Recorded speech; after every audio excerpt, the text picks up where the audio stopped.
Well, hello there, everybody. Welcome to the Heed Army podcast. We've got an exciting show for you today. We've got a guest coming on from Wimbledon. They say one of the fans down there, Mark.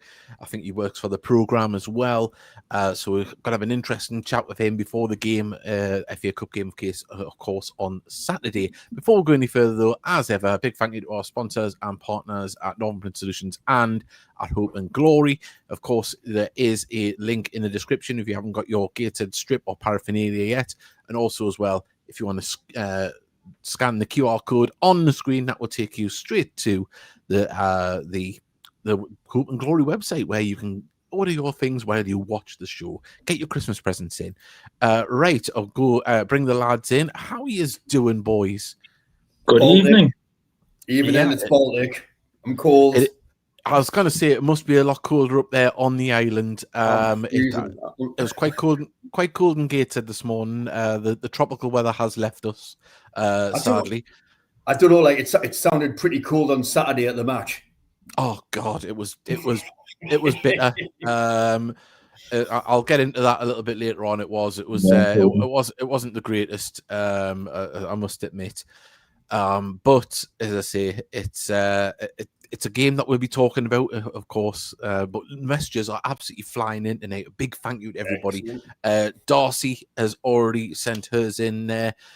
We've got hello, boys. It's Thursday again, and Sandra is out of hospital. Fantastic news. I didn't know she was in. Yeah. So I hope she's all right. They'll go, evening, everyone. Great news, Stephen. And Gato says stats down to 14 stone, £10, getting back on track. Well, I'm going to have to start because my blood pressure is through the roof. And I really do need to start health eating. So I need the motivation. Sean Parry's, but even everybody, Craig, evening, lads. We've got is Davey joining Gator FC stats? Seem to think we're going to try this pound for pound last year. Well, I know. I need to get back on it. I think the foundation owes me about 40 quid. We've got obviously even all from Heed Army Adam. We've got Chris has sent a message in there. FA Cup fever is finally hit.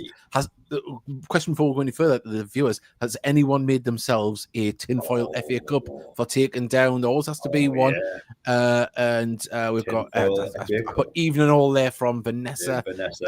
Uncle Bulgaria, possibly. I don't know what that's in a reference to. Oh yeah, Wimbledon. Yeah. What an idiot. And evening, lads, from Craig Hilton. Hope you're well. Come on the Heed on Saturday at Wimbledon in the FA Cup. And evening all.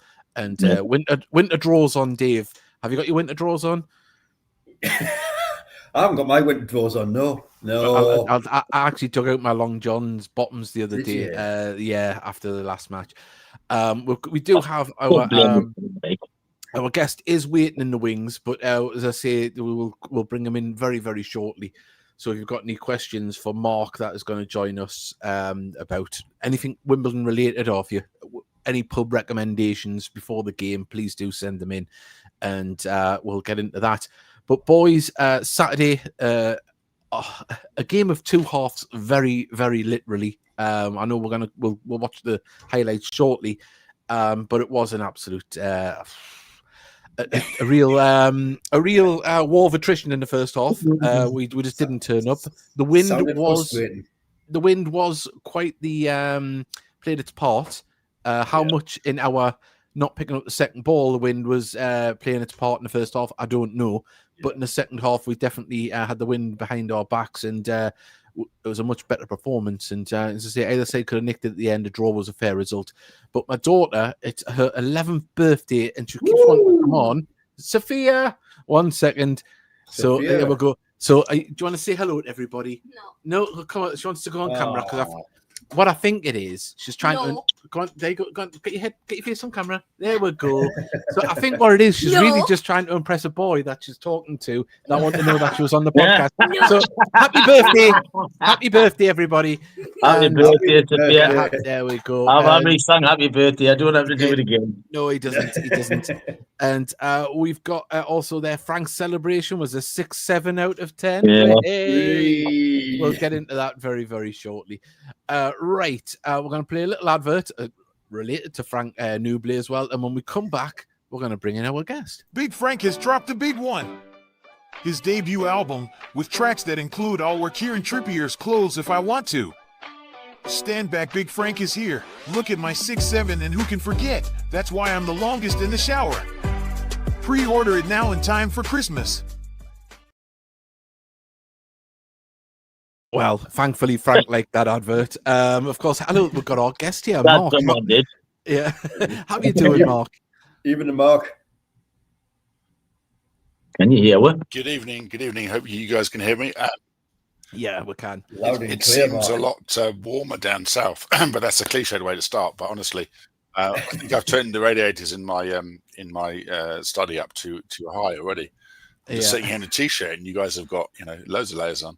Oh, well, we'll let you into a little secret. Davy Steele's on an island in the North Sea at the moment. So, yeah, he's got the wood fire on and everything. Yeah, so I think we might have a slight delay with Mark. So we'll bear that in mind, lads, when we're asking questions. We'll wait for his audio to finish. But Mark, of course, no strangers between the two sides. Of course, a few years ago in the National Leagues were before you got yourselves back in the Football League, but it's been a few years since we've had any battles on the pitch. Oh, he's got his mic off. I can't hear him. Mute. Yeah, I think he's got his mute. Has he got his mute on? Yeah, I'll unmute him. Oh no, I can't unmute him. He'll have to unmute himself. Oh, there we go. Can you hear me now? We can, yes. How wonderful that is, honestly. I've actually got a proper decent headphones that I bought that I use on the podcast that we record, but they didn't seem to work today. So, yeah. It's the north-south divide, Mark. Apologies. Yeah, I actually saw of a very unfortunate goal that we let in, which I think you guys would remember rather better because it sounds like you beat us to stay up or something like that. Yeah, it was, yeah. I've long since wiped from my memory, so to speak. Yeah. Because I've been the other side of the time, but I can't say I've actually managed to get to Gateshead as the ground, unfortunately, up to now. Well, that's as I say. Well, the thing is, though, since the last time we played, you've managed to get back to Plough Lane, so that's something quite special for a few fans because obviously a ground that was kind of out of existence for quite a while. But it must be lovely to be back there now. More than a few fans. I'm old enough to have been at Plough Lane twice, so to speak. We don't call it Old Plough Lane, New Plough Lane. The original ground that I was taken to as a 7-year-old by my dad to shut me up on Saturday afternoon in the late 70s is now basically a block of ridiculously overpriced flats. And the only memories there are the fact that each of the blocks is named after some certain players and former managers and so on, which we notice every time we walk past. But obviously, like Vinnie Jones, the Vinnie Jones Tower. Laurie Sanchez has got one of them. Definitely. Oh, excellent. I think I could be wrong. I think Alan Batsford, who was our manager to bring us back into the league, I think he's got another one as well. Yeah. I don't think Vinny's got one. There was a kind of poll at some point as to what they should actually after. I think one of them is also Eddie Reynolds, who only Wimbledon fans will know and appreciate because he was a very genial 6'3" Northern Irishman who holds a record for scoring all 4 goals with his head in the 1963 Amateur Cup final. When we beat Sutton United, which is a bit like you guys beating Newcastle in terms of local rivalry. Yeah. Oh, well, we tend not to do that because they get upset if we do. So we just play the little guy. They play that role pretty well. But FA Cup magic, of course, Wimbledon. Very obviously a rich history and obviously winning the trophy in living memory as well. Do you look at this one as a banana skin, thinking let's just get through it? Oh, completely. I mean, the last couple of years, on and off, we've played a couple of non-league teams at the time. We played Ramsgate going back 3 or 4 years now. It was on TV on a Monday night. They, I think, were Conference South at the time and comfortably beat them. Mainly because they tried to play out from the back, which was lovely to see and encouraging from a football point of view. But you need to be able to actually have defenders who can pass. Yeah. And they could pass straight to us, which was nice. It doesn't bode well, does it, lads? Well, that was 4 or 5 years ago, and our then centre forward scored a hat trick that day, which probably clinched the £1 million plus transfer he then got to Ipswich. This is Ali Al Hamadi, and his form there was really good, and he went to Ipswich, struggled to get into the team. They got promoted, and they basically binned him off as soon as they got into the Premier League.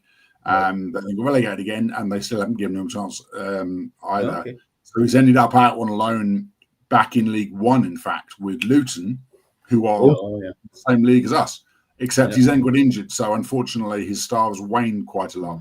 And there was us thinking we could get a nice fat juicy sell-on clause.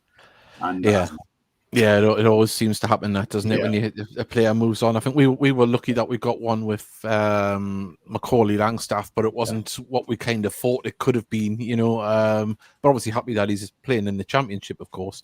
But it's never the thing. But as I say, there's a bus coming down. It's been hampered this weekend by the real problems. There isn't a direct route down to London. It's just sod's law for the Gateshead fans making the trip down. So I think there's one official coach, and obviously people in cars and expats will be making the trip to the game. But what kind of attendance are you expecting from the home fans? Is it a one that everyone's looking at, and maybe a one that they might skip? Well, the interesting thing is we moved grounds, and we moved grounds because we wanted to be back in our hometown. Yeah. And it took 30 years plus to be able to do it, and it was a big labour of love, which I won't bore you with right now. Having done that, however, one of the things that they said is that the actual ground itself is right on the border of two different boroughs. It's got some quite good transport links from train stations and tube stations and so on. And they were averaging at the old ground, Kings Meadow, which was a tarted up non-league ground, just over 4,300 or so, even in League One and League Two at the time. And they thought, well, you know what, we can push up towards 7,000 or 8,000. Now, the capacity supposedly is just over 9,000, but that involves fitting out certain areas of the top tier of the main stand, which we can't afford to do. So it's never been done. So 8,700 or so is about our capacity, but we're averaging 8,300 in League One, of which the average away attendance is only about 500 or 600. Yeah, with the exception of people like Cardiff, So we're getting 7,500 or so home fans for league games. Now they cut the match fees, the ticket prices here for I think to like 15 quid and £1 for kids. I'd be surprised if we got more than sort of 3,000 or 4,000. But you never know. You never know, really. I mean, to be fair, we're playing relatively well. We played awfully last weekend, and still almost got a point. But that was the one game we've lost in the last 7, I think. Mark, there's a good feeling around the club. Mark, you must be delighted over the last decade, your progress of your club, because obviously you were a non-league club, and then you were promoted, and now here you are. I mean, currently you're in the playoffs of the first division. Yeah, that's ridiculous. That's ridiculous, frankly. I saw just before I came on air here, I saw a thing on social media which someone started to predict the final league table after 12, 13 games. It's ludicrous. Yeah. When did you finish? We apparently are 6th in League One. I mean, it's just, you'd take that. You would take that, would you? No. We so as I say, I'm one of the guys that together as a few of us that were just chatting through games during lockdown, and after that we ended up carrying that on and forming our own podcast. So there are about 4 or 5 different podcasts now for Wimbledon fans, but we're all of a certain age. So ours is called The Same Old Wombles. Yeah. And basically, we're all old enough to have seen us come through twice, so to speak. Yeah. Like I said, I saw us as a 4th division team when there was a 4th division. 4th division, through that rise in 8 or 9 years into the 1st division, as was. In 1986, and then I was at Wembley in 88, just before my A-levels. So there you go, you can work out my age. Big memories. Big memory. There's a flag behind me on the wall. You can't quite see over my left shoulder. which is my match ticket, which cost me. Or here, quick straw poll: how much do you think my match ticket at Wembley in '88 cost? Wembley. £5. $27.50. $27.50. Okay, there's a couple of ranges there. What about you, Steely? I don't know, £8. I'll go in the middle. It was if I tell you, it was the last. Correct. Steely's got it on the button. Yeah. It was the last ever Wembley test final. You can't buy a pint of beer for £8 in Wembley now.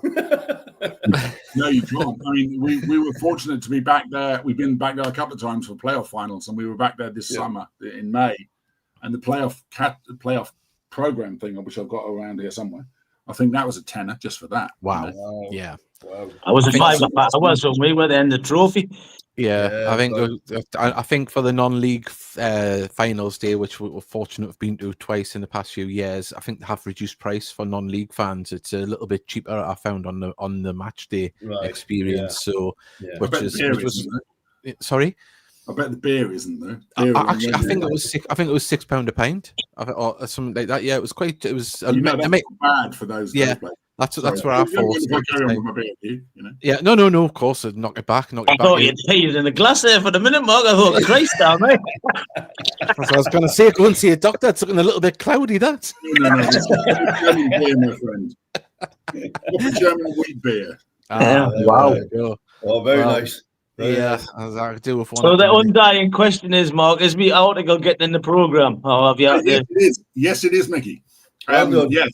I told you it was in, and then the program editor messaged me yesterday and said, "Tell him it's in." It's like what I already did. So yeah. So did they put them fake Dons thing in as well?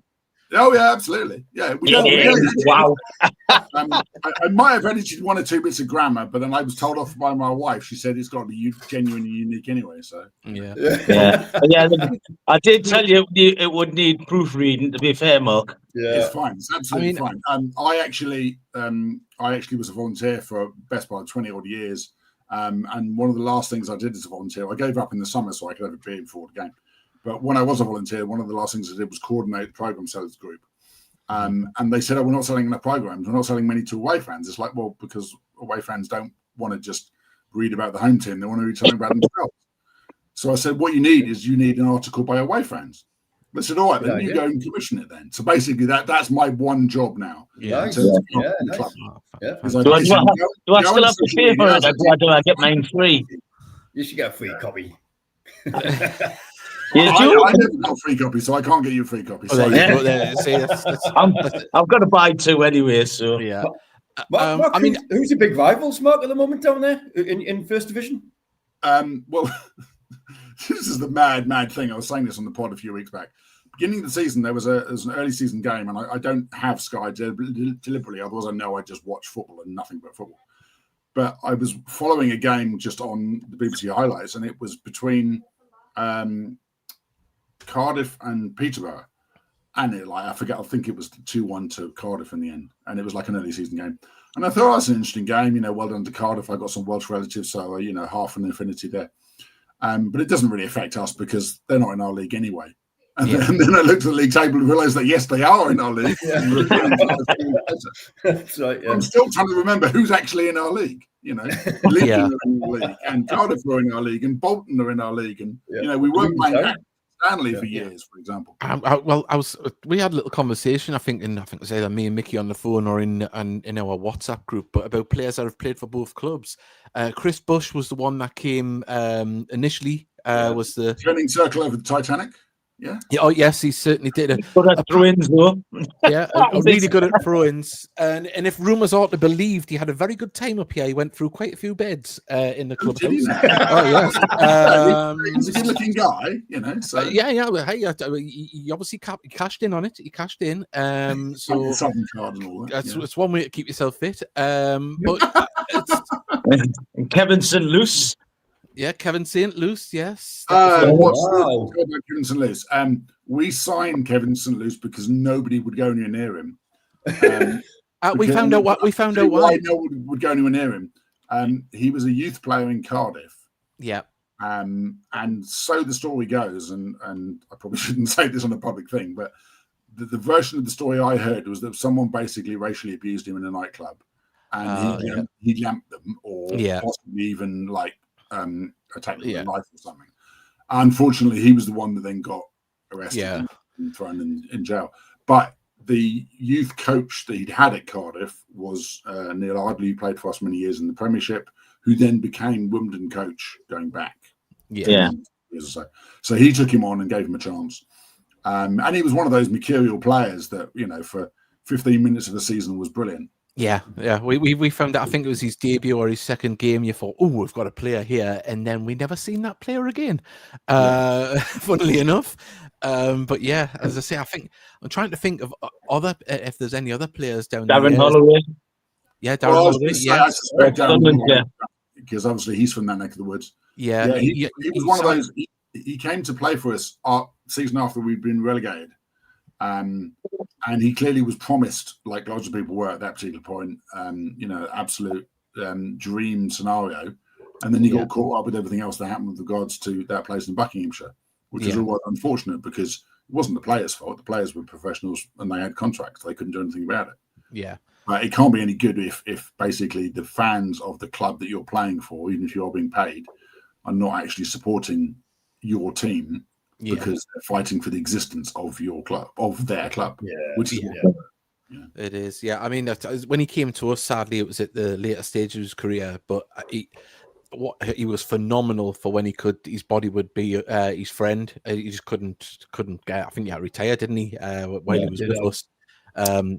You'd give you a phenomenal 45 minutes and then his body would just let him down, and it was sad because what a player he was. You clearly see that's why he played at the higher levels, but unfortunately for us it wasn't the greatest. We've got a side quest here. Someone's put, Mark, what's the slogan on your t-shirt? I forgot that we were live. This is a Pulp t-shirt. If anyone knows Pulp, the band, Jarvis Cocker. Oh, yeah. And it says, this is what we do for an encore, 2023. So I'm old enough to remember Pulp first time round. Then they reformed a couple of years back and they played a couple of gigs in London. They played a really big gig in Finsbury Park. And we were there and was there with some friends, a couple of guys did the pod with us, and a couple of wives and girlfriends. And one of the wives or girlfriends said to me after about 5 numbers, you know every single song. And I thought, yes, because I'm 50-something, which means I was 20-something when these songs came out. This is my youth. Yeah. So were you into the Neds and Carter and Wonder stuff as well? Yeah, a little bit. I think the Carter and so on were out when I was at uni. I was at uni in Leeds. So, we were like Leeds. They had T-shirts that came out with Leeds North with Attitude and Leeds North of Manchester. Just about the time when the Manchester scene was coming out, and that type of thing. Because that's all my era. I still go see Neds and Jim Bob and Wonder stuff and Miles up now to this day. Fantastic. Someone else is showing the rage here. Shame they pulled the dog track stadium down. It reminded me of Redriff Park. Definitely there. Also, what's this? What's that? I don't like the other place, Buckinghamshire, either. The thing is, I'm not just saying this because you're on. I've always had a soft spot for Wimbledon because when I first got into football properly, I did love that. The crazy gang side with Dennis Wise and the Fashion and obviously enjoyed that brand of football because it was something different. Everything else going on. But genuinely, to see you get back to where you are now is absolutely phenomenal. And it gives hope for littler clubs to progress up the leagues. I mean, yes, you have got you mentioned there 8,000's a phenomenal fan base to get yourselves back through, especially after what happened. But the point I was trying to get at is that we were supporting you when you were playing MK Dons because we loved the management team that went there. We just didn't like that they went there. And then they started to rate us for players. So every time you played them, it was like, come on, Wimbledon, smash them. We absolutely love Williamson as well, because Williamson, again, tried to play out from the back. Yeah. This time last year, our first round FA Cup game was away in Buckinghamshire, and I think he was still manager then. And we thumped them 3-0. In fact, I've got, and then we thumped them in the league game a few weeks later as well. The October calendar picture that I've got on my wall here is one of our players, a squad midfield player, who scored his first ever goal against that lot. in front of the home end, like this time last season. Even when Mike was there, I wanted you to beat MK. I cannot stand them. It's not because you're on. I've always hated them. I really do. I really, really do hate them. And I listen to the Giant podcast. I've got a interest in Wimbledon as well. To be honest, that was just because they were a non-league club that made the way up to the big time. I really appreciate Wimbledon as well, and them lot. I just cannot stand them at all. So anytime you're playing them lot, you've got a fan in the northeast with me. I'm the same. Well, before we let Mark go, we're going to have to play them this season. Yeah, it's good, isn't it? You went up, yeah. We got a message here from Sean Parry. Obviously, there's a story involving Vinnie Jones and Brian Clough and a ghetto blaster that was playing loud music. Well, on the other hand, versions of that story. Yes. Yeah, I've heard 2 or 3 versions as well. Go on. What were the 2? Go on. I let Mark. The one version is the one that Mark Crossley, the goalkeeper for Forest, has told quite recently on a podcast, which is that, Clough told him to turn it off and turn it off and turn it off, and Vinny ignored him, and then Clough went in and gave him ripped the lead off, the lead or whatever else, and then threw it away. That's one version, and then we also have our own official club podcast, which doesn't have very, very, very many episodes, but we're very fortunate that there's a guy called Aaron Paul who appears on Sky now and again, and on BBC now and again. He's also a Wimbledon fan. He's the breakfast presenter of BBC London, and he does the odd proper interview, but because he's a radio professional, the interviews are really good. So he did one with Harry Bassett, who was one of the players. In fact, he was the captain of the team that came through into the league, and then took over as reserve manager and took over as first team manager. So you mentioned some names with regard to the Crazy Gang. The Crazy Gang is actually Bassett. It's not Vinny, and it's I know that it's Wally Downs and them. Correct. Yeah, Wally Downs was the first ever apprentice we had. Made his debut at the end of the, I want to say 1984, 85 season, something like that. Could be wrong. Yeah. I should know. I was there. I've got the program somewhere behind me. We're in the middle of house decoration, so all my programs are being moved here, there, and everywhere. Unfortunately, so otherwise I'd go and rescue it. Well, it is a Weizen beer, very good. Yes. Yeah. So there we go. Look at that. I lived for reference. I lived in Munich in southern Germany when I was a student. And the wheat beer is from that area, and there are 9 different breweries in Munich. One of which is Frankiskaner, and I speak German as well. Oh, so the Oktoberfest basically is a big drinking opportunity. Each of those breweries has its own beer tent. Each beer tent's the size of a football pitch. Wow. Yeah, I've always fancied that. Like, that would be great. I don't know if I'd manage up past 3 or 4 beers these days. I'm getting a bit old for it. But beers like they're a litre. The Stein on, yeah. I'd manage about 5 of them then. Just want to go back to the Ghetto Blaster story. We had former Premier League referee Jeff Winter on, and he we don't like Jeff Winter. We do not like Jeff. Sorry, I'll tell you in a minute as well. And he said that had stories about the Ghetto Blaster. He said that's why he's got bad hearing, because of the changing rooms, because the referee's room was supposedly close. And he said the noise. Obviously, that's part of his stories that he tells. But yeah, so I've got to ask the question now. Why do you hate Jeff Winter? We hate Jeff Winter. In fact, literally, as you said the word Jeff Winter, the words I'm not going to repeat because I don't want you guys to be taking it there. I can't remember myself. It rhymes with shunt. What can I say? Yeah, I find him a lovely bloke. So I'm sure he is, and I'm sure he loves his grandchildren. The season we went down, when we absolutely stank the place out, and we were too arrogant to assume that we wouldn't get relegated. Anyway, we went to Bradford. Yes, Bradford were relegation rivals, and Bradford had like Carboni and David Weather, all that kind of thing. And we went to Bradford in April, so third or fourth game before the end of the season, and it was kind of winner takes all. Or if we drew, we were above them, so we'd be all right. And apparently, John Hartson, who we had at the time, big centre forward, was so hyped up that Winter wanted to send him off while they were in the tunnel before the game even started. Yeah. I remember hearing about this. This is the story that Winter tells. Hartson's never confirmed it or denied it. Then after that, during the actual game itself, there was at least one offside goal given, and something else happened during the game where a goal shouldn't have been given, or play carried on when it shouldn't have been allowed to carry on. And we lost 3-0, and then everything went to pieces after that. Yeah. And the last day of the season, we lost 2-0 at the Dell and got relegated. And I cried, and it was not very nice. Yeah, so you don't hold a grudge. I like that. It's different right there with Milton Keynes. Yeah, I know. Well, let's just hope there isn't anything contentious on Saturday, and he'll hate us. But no, not at all. Genuinely, you asked about whether it's banana skin. We played Dagenham Redbridge a couple of years ago after we'd beaten the franchise, and because we beat the franchise, I think we were quite self-congratulatory, and we assumed that playing any non-league team would be fine and be easy. So we just backed off them, and some guy put one in the top corner from 35 yards, and we lost 2-1. Yeah, and we deserved to lose. I was there. We were there.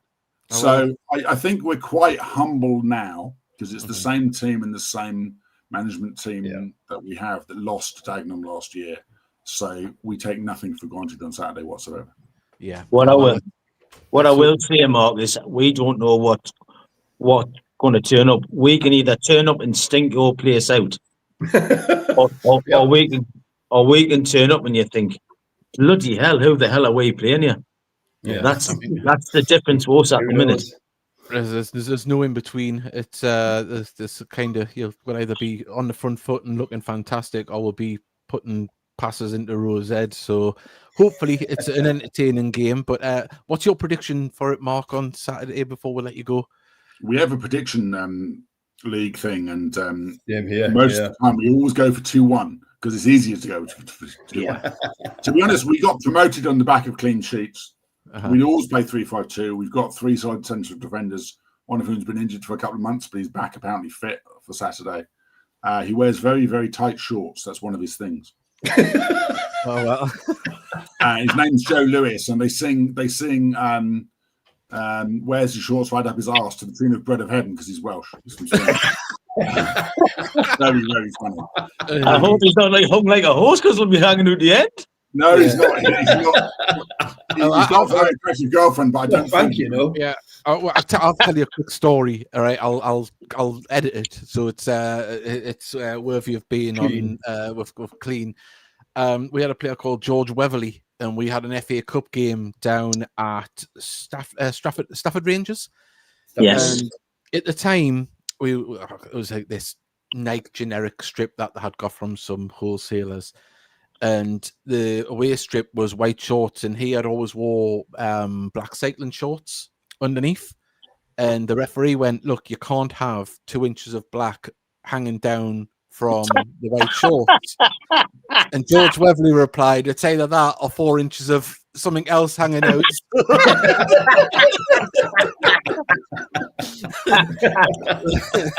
So yeah, there we go. See, we get it all on this podcast. But Mark, it's been an absolute delight to talk to you. Do you want the local pub recommendations? Yeah, yes, please. Yes. That would be fantastic. Okay, it's relatively simple actually, but where the ground is, it's on the edge of Wimbledon itself. So if you come into Wimbledon, where the best pubs are, then you'll have a bus ride away. So they always recommend the fans from the away team to come to Earlsfield, which is on the train route between Waterloo and Wimbledon. And actually, the way that there's a bus from Earlsfield, it's about 10 minutes.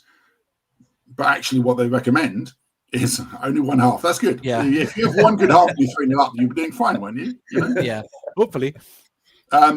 So the actual away pubs, designated away pubs for away fans, are nearest to Earlsfield Station.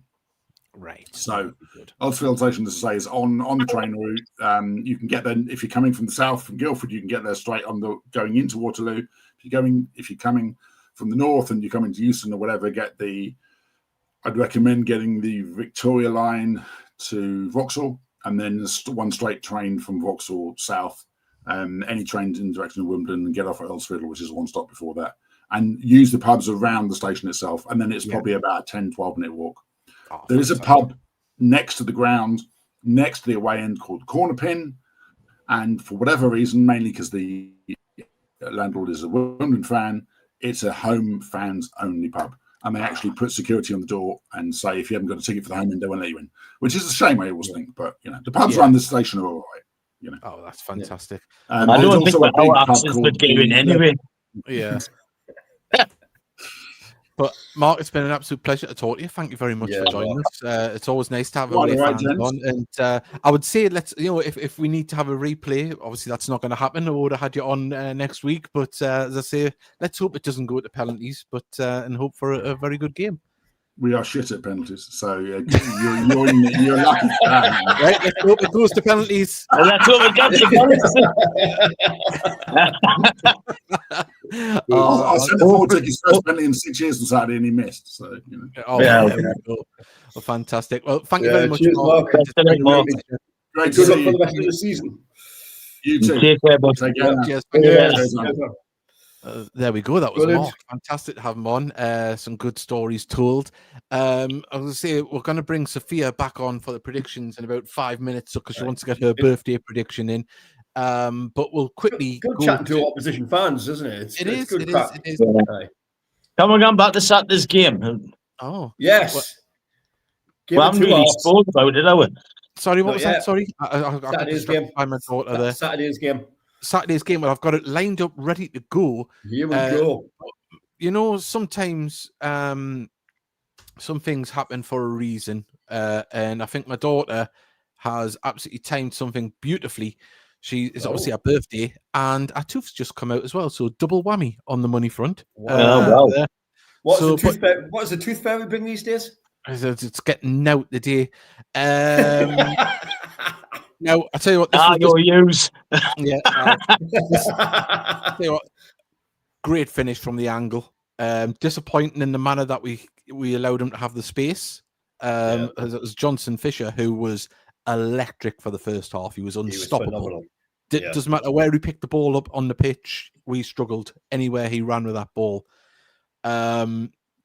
He went off in the second half, didn't he, with an injury? He did, injury. I think hamstring, it looked like. He tried to carry on and obviously pulled up more.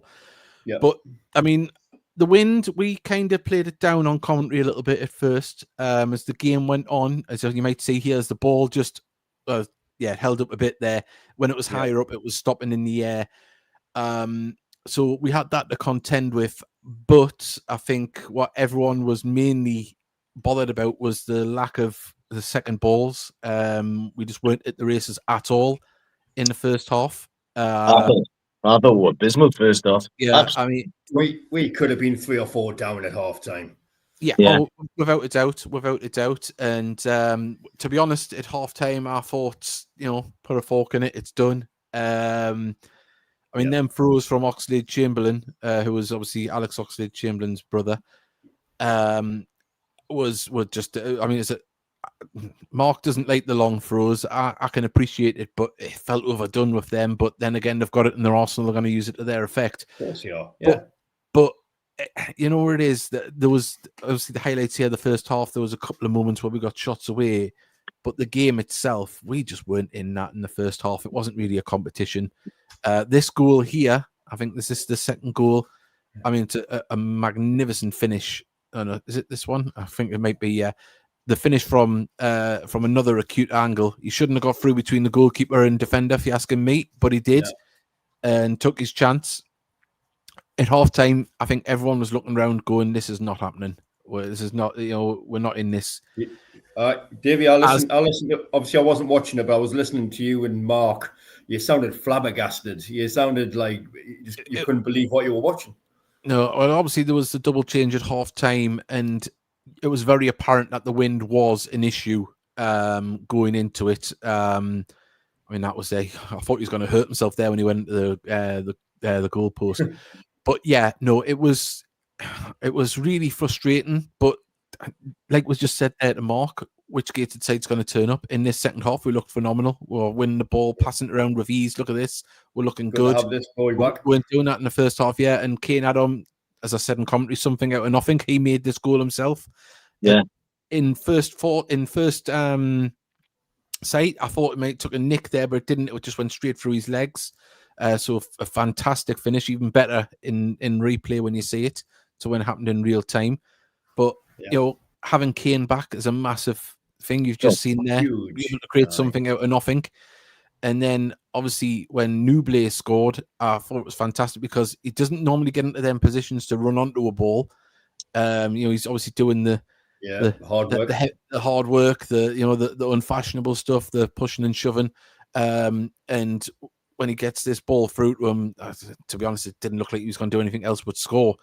I know we can say that because he did, but you look at it and he's onside. I know there's appeals, but it's a lovely I think his studs turned into roller skates there. Like, yeah, I've never seen him move as quick. Tell you what, it hits the 6-7 for his daughter, which is fantastic. Yeah. But I mean, you can just see the composure just to save that pass is lovely. But let's mention a couple of players because in the first half, Bakary was getting skinned by Johnson Fisher or Fisher Johnson. I can't remember what his name was. That's a criminal. Should have won the game there, like definitely. But in the second half, what a commanding performance! He owned it. He owned it in the second half, as a lot of the lads did. But that's the frustrating thing. We know how good they can be, and that's why I think criticism sometimes, it has to come because we know what they can do. And when we see a poor performance in the first half to what we see in the second half, these lads have got to start quicker. Like Alan said, we can't be giving teams a head start. We've done how many times this season have we given a team a head start? Can I do that on Saturday? Can't do it. The referee was absolutely garbage, I mean. That McQuillan or whatever he's called. That's the second time he's been here. It's absolutely shocking. Yeah, there was. Mickey, that was for both teams because I saw Truro's fans saying. In fairness, obviously against Brackley we were a man up advantage. We could have lost Bakary in the first half there as well. With that tackle, last ditch tackle, and must have been my heart was in my mouth. I thought could have been a red. The two, there should have been three. One of the goals looked onside to me. Yeah, I don't know what it was given. Or was it given for the push or something like that? I mean, it's classic football against Brackley. Let's be honest, lads. We felt we lost 2 points there because we thought we were there for the taking, possibly when they went out at 10. Felt the earth move when Big Frank raced through. Yeah, it's either that was the shockwaves off me scream on commentary. And we got what's on set. We've got another one here. We've got looking forward to Saturday. We live in Wimbledon. Excellent. Fantastic. I think that's a first time messenger as well. So welcome. And we've got a message from Mark as well that we just talked there. Many thanks for having me on as a guest. Great laugh. Good luck on Saturday and for the rest of the season. As I say, I've always had a soft spot for Wimbledon. I'm not going to lie. But I went on Saturday for 90 minutes. Couldn't make the game up on Saturday. Couldn't make it to the game on Saturday due to work commitments. Shout out to the 185 Truro fans that made the trip up. Yes, they were fantastic. And look, I know last week we said on the podcast about the they'll get a free drink and stuff like that. It is they come up in their numbers. It was fantastic. I hope Gated fans get the same respect on the way back down there from media coverage, because it doesn't matter how many make it down there. There'll be absolutely legends for doing so. Also, very pleased to see Max Melbourne back and looked very solid in the second half. Yeah, lovely to see Max back. We're starting. I mean, that bench on Saturday was the best bench we've had and starting lineup probably all season, strength wise. Just a pity we couldn't capitalize on that by starting a little bit quicker than what we did. I think we've got a message here on Twitter, have we? No, it's just someone advertising the show, retweeting it. So yeah, keep it going. We have got the prediction league coming up. Just a little bit of in-house keeping. We are going to have people on from the foundation in Steve and Tracy next week. So that'll be a good one. We'll find out what's happening with any events coming up. And also as well, on the 22nd, there is a collection at the home game for selection boxes. If you like do that and obviously help children in the Northeast, so please do that. The foundation, as we know, do fantastic things in and around the borough. So let's help support them and keep that up because they do some amazing things. And I'm sure we'll be getting told about any of the events that they've coming up in the next coming weeks. So please do tune in for that. We're just going to play a little advert. And when we come back, we'll get into the Prediction League and get excited for the FA Cup on Saturday.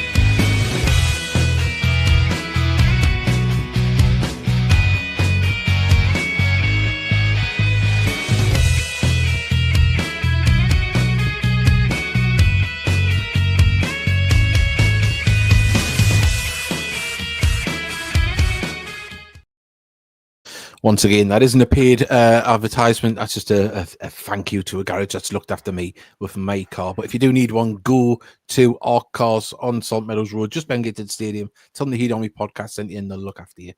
You mean we get paid adverts? Well, I wish we did. I'm just saying, but like if anyone's obviously because we have partners and Northern Print Solutions, of course.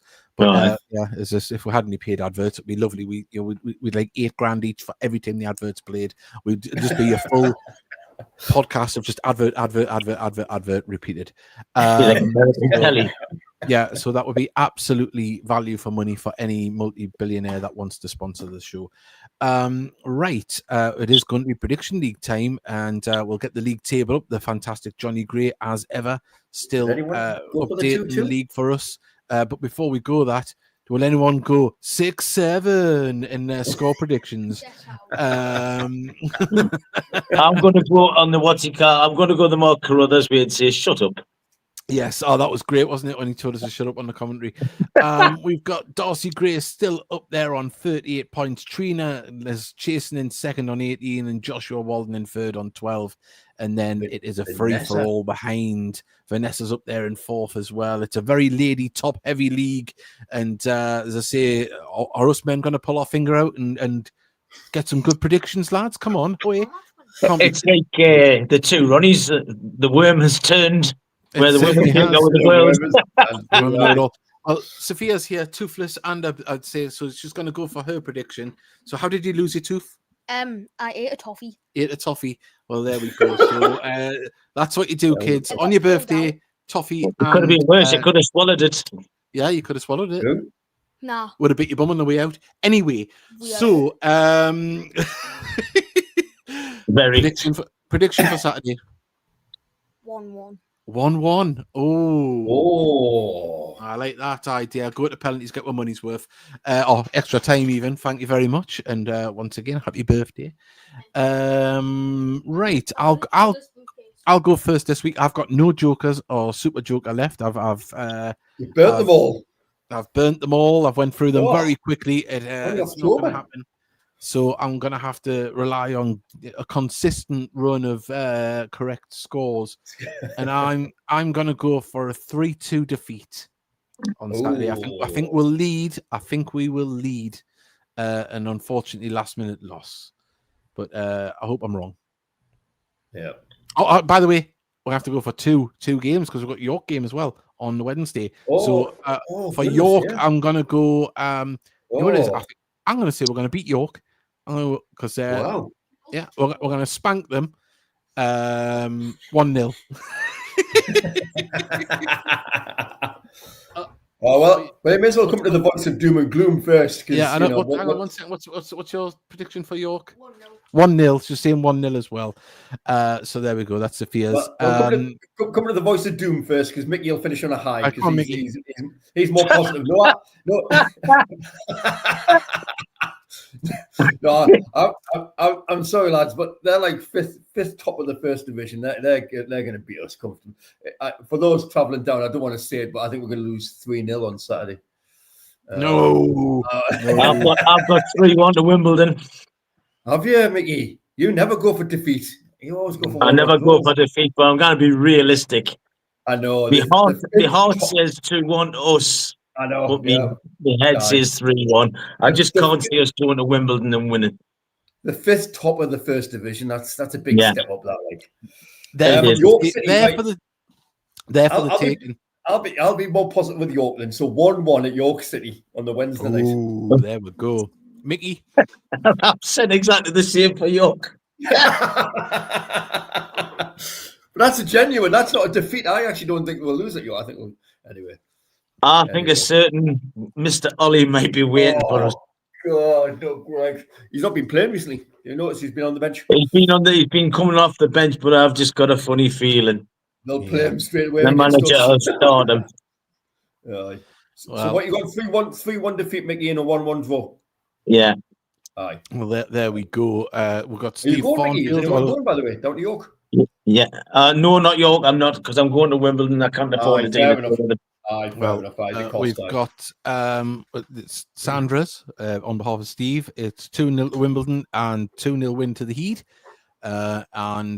For Heat Army, Adam is going without penalties 2-2. 1-1 against York in the FA Cup. Alan Guest says 2-0 win to the Heat and 1-1 against York. Wow. Positivity. 3-2 to Wimbledon. And then we've got what's a tooth worth these days? Nout, because I've spent a load on our birthday. Stevie. We've got 3-2 win. In fact, she's getting a mug, Heat on Me podcast mug, which are still available. So she's going to wake up with that underneath her pillow. I'm sure she won't have a stiff neck at all. So Sean Parry's going 3-2 for both games. Chris is going for 2-0 to Wimbledon, 2-0 to the Heat. For the York game, Craig is going 3-2 to Wimbledon. It's going to be a classic FA Cup game. And then goals galore as well in the game against York, 3-1 win to York. Wow. Trina, who's up there in second, she's going 2-1 Wimbledon and 2-1 win for Gateshead against York. Colin Scott, 5-1 defeat against Wimbledon. Colin. Come on, son. Colin, get the Ovaltine on and just reassess your thoughts there, son. And then he's went to 3-0. He's went another defeat, 3-0 defeat against York. Colin, what are you doing to her?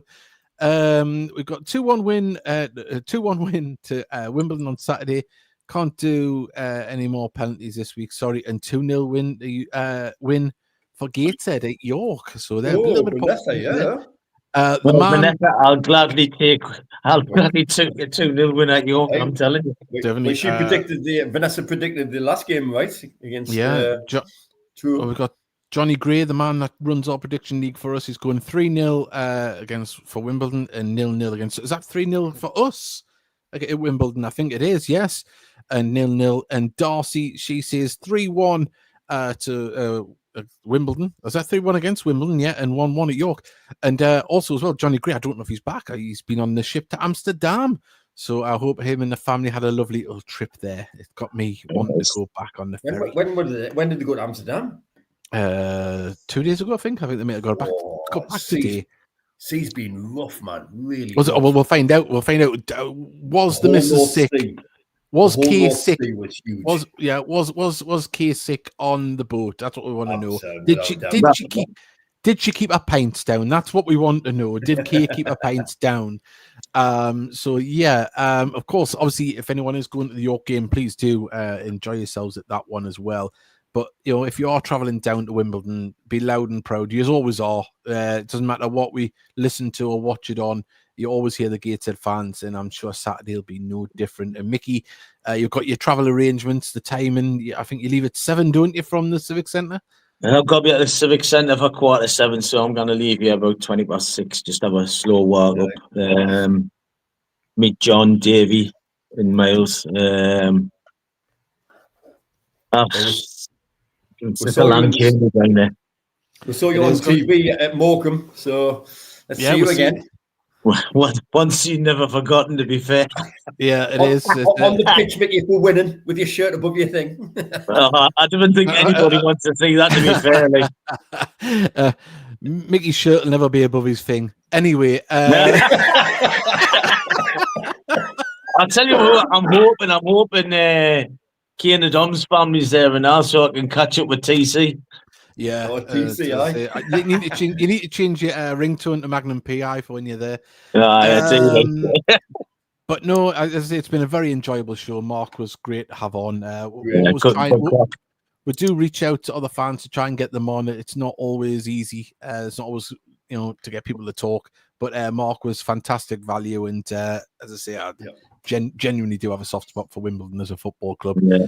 But it should be hopefully a good game, and buy a program for Mickey's get it signed by the author.